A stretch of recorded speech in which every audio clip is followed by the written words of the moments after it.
Salut tout le monde, j'espère que vous allez bien. On a terminé l'année 2019 sur une vidéo achat manga, donc je me suis dit pourquoi ne pas commencer l'année 2020 avec aussi un achat manga. Et on va commencer très fort, directement avec les 5 premiers volumes du manga Made in Abyss. Les tomes, en fait, on dirait pas, mais ils sont vraiment très gros. On pourrait croire qu'ils sont juste un tout petit peu plus gros que les volumes classiques, mais ils ont le même format que la Deluxe de Kenshin. C'est pas pour rien qu'on appelle ça une Deluxe, parce que c'est un grand format. Et ils ont la même taille. Donc quand moi j'ai vu le truc, je me suis dit, ah, quand même, par rapport à Made in Abyss. Alors moi, personnellement, j'ai regardé que l'animé. J'ai regardé la saison 1, je crois que la saison 2 a été annoncée pour courant 2020. On m'a vendu le truc comme, tu verras, l'animé, il est juste exceptionnel, plein d'émotions, un univers très riche. Alors je suis d'accord, mais j'ai pas trouvé le manga si incroyable que ça. Alors le manga était, plutôt l'animé était bien, l'animation était bonne, le scénario était bon, les personnages assez charismatiques, mais je m'attendais à quelque chose de beaucoup mieux vu ce qu'on m'en avait vendu.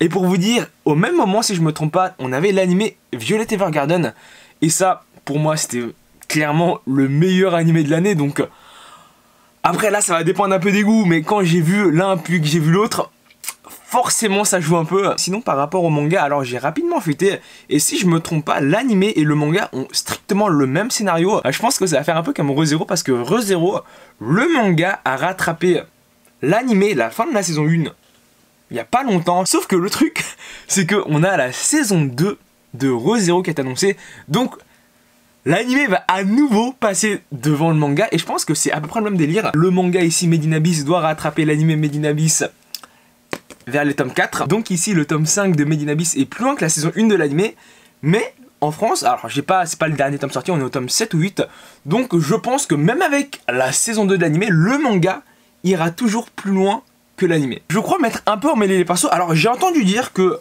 sur les premiers tomes de Made in Abyss, on avait des problèmes de coloriage, ce qui fait qu'on avait un peu du mal à reconnaître les décors, donc je vais voir ça maintenant. J'étais en train de feuilleter, et j'avais pas souvenir d'une scène comme ça dans l'animé. Je pense qu'ils ont dû le retirer, je comprends parfaitement.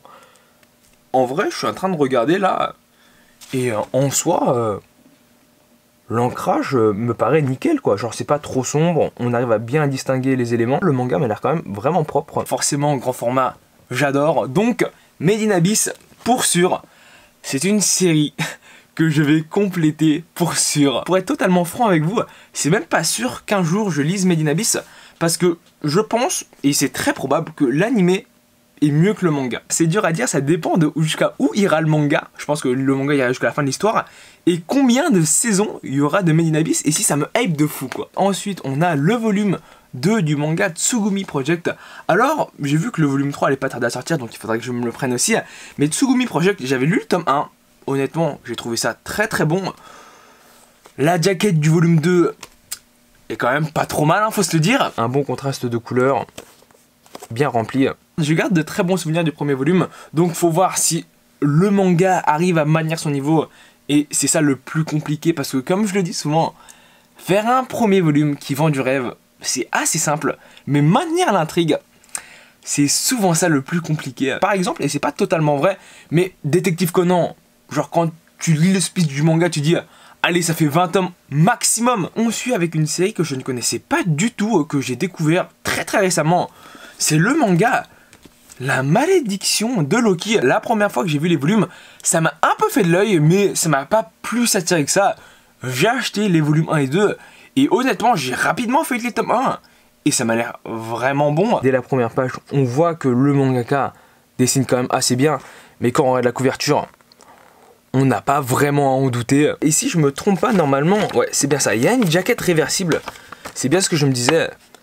Et elle est quand même sublime. Donc, deuxième page, je vois ça, je me dis, ah, ok, le manga, il y a un peu de romance, on dirait. Donc, moi, ça m'attire quand même un peu. Le mangaka sait faire de belles planches. Je sais pas si je vous spoil vraiment, parce que c'est vraiment dans les 10 premières pages du manga.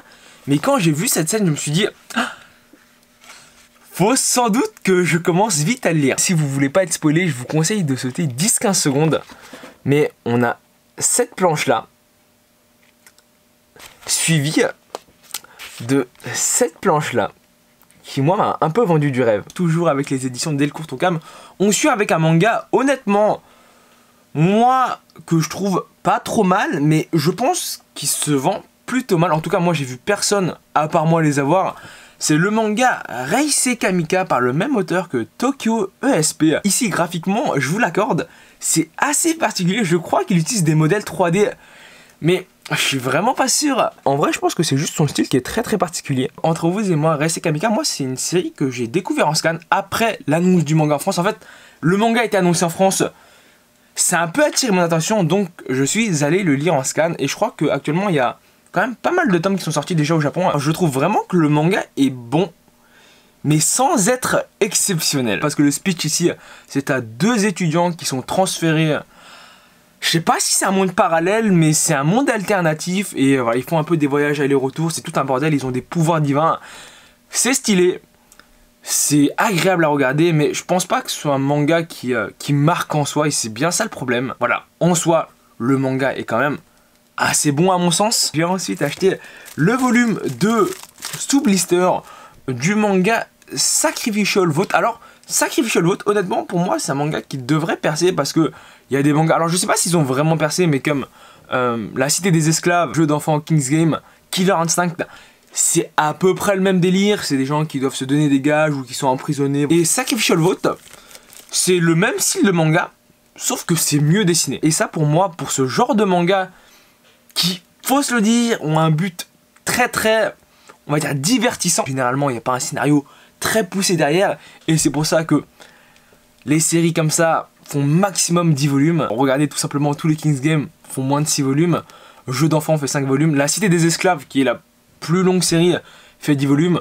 Donc, pour moi, Sacrificial Vote, c'est un bon manga du style. On suit avec une série intégrale que j'ai acheté, qui n'est autre que le manga Jusqu'à nos os pourrissent. Quand t'entends le titre, tu dis ah, c'est quand même assez original ça. Moi ici, la première fois que j'ai découvert le manga, je me suis dit graphiquement, ça me vend pas du rêve. En plus, généralement, la couverture est toujours mieux dessinée que le tome en lui-même, mais voilà, les planches sont plutôt belles. C'est l'un des rares mangas que j'ai acheté sans connaître le synopsis même du manga. En vrai, c'est une série pas très longue en 7 tomes. Généralement, les séries en 7 tomes sont pas trop mal. Là, même si j'ai acheté le manga sans réellement connaître le synopsis, honnêtement, je préfère pas connaître le synopsis.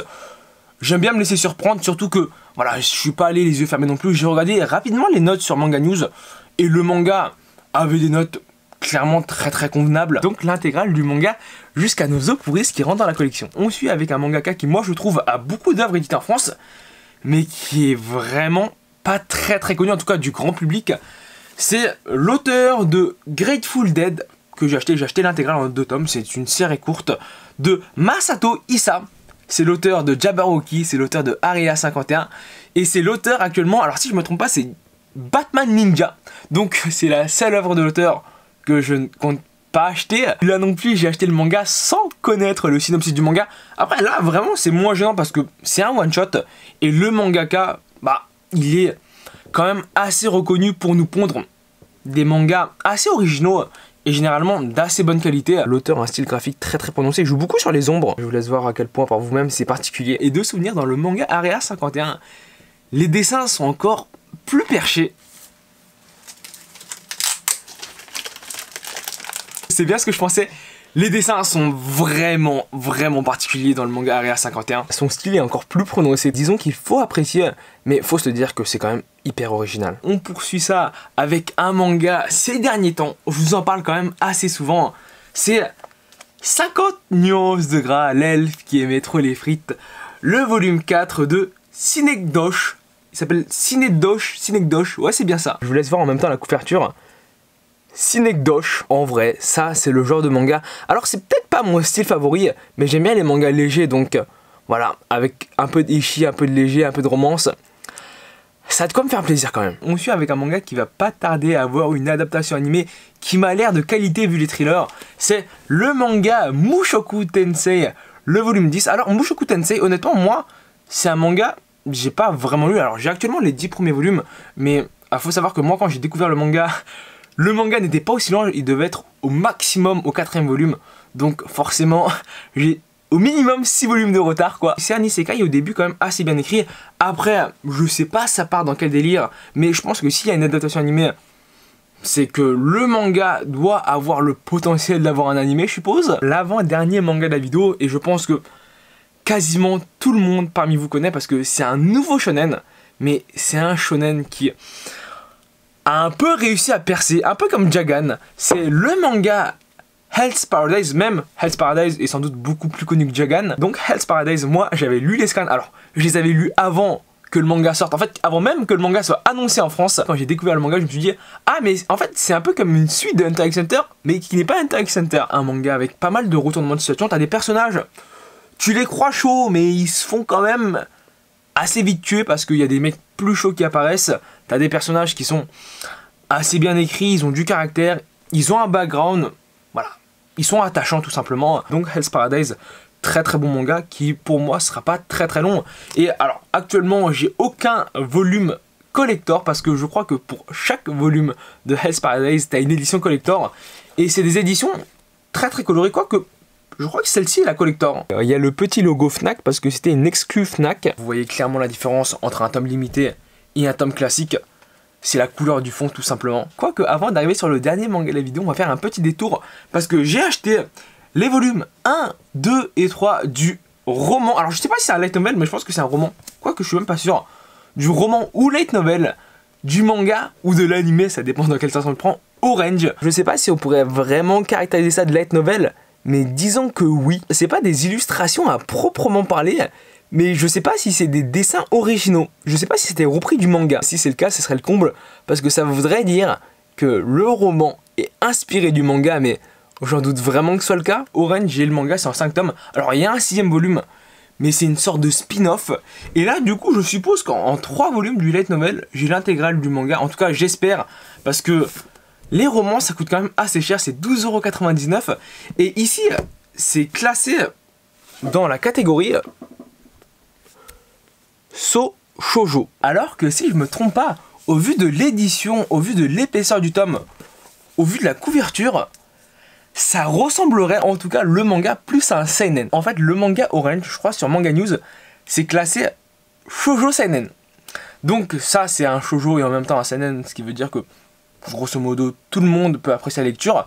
Par contre, du coup, j'ai des doutes. Est-ce que le light novel Orange vise vraiment un public féminin? Si vous l'avez lu, n'hésitez pas à me le dire parce que j'aimerais bien savoir. Et donc, le dernier manga de la vidéo, et je pense que vous le connaissez quand même pas mal, même si la série n'est pas très très longue, c'est le manga Renjo Desperado en 6 volumes. Ici, j'ai l'intégrale et vous pouvez voir que voilà, les couvertures, moi, elles me font quand même vachement plaisir. La plupart sont quand même assez belles, bien colorées. Moi, personnellement, j'ai lu le premier volume du manga. J'ai bien aimé. Après, faut se dire que c'est un manga qui me parle quand même pas mal. Romance, ecchi, un peu d'action, un peu d'aventure. Forcément, tout de suite, je suis le public visé. Même si le premier volume était quand même assez agréable à lire.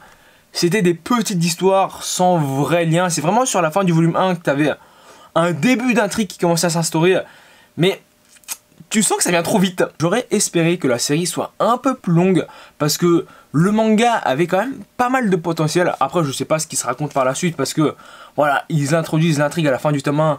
Donc en soi, l'intrigue commence vraiment à se développer au début du tome 2. C'est un manga sans être trop léger, n'est pas trop prise de tête non plus. T'as des combats sans vraiment avoir de stratégie, même si c'est quand même assez intéressant à regarder, c'est bien dessiné. Donc si vous cherchez un truc un peu ecchi, c'est un peu dans le même délire que 50 nuances de Grey, mais on enlève un peu de slice of life comédie pour rajouter de la romance, même si c'est pas vraiment de la romance, mais de l'action surtout. Je vous montre la première page du manga, mais vous pouvez voir que c'est quand même sacrément bien dessiné. Les planches sont généralement de ce niveau là, donc c'est très très bon. Et un petit exemple de scène d'action, voilà, c'est dynamique, ça fait plaisir. Donc j'espère que la vidéo t'a plu, si c'est le cas, n'hésite pas à laisser un pouce bleu, n'hésite pas à t'abonner, c'est le plus important. Je te dis à la prochaine vidéo, salut!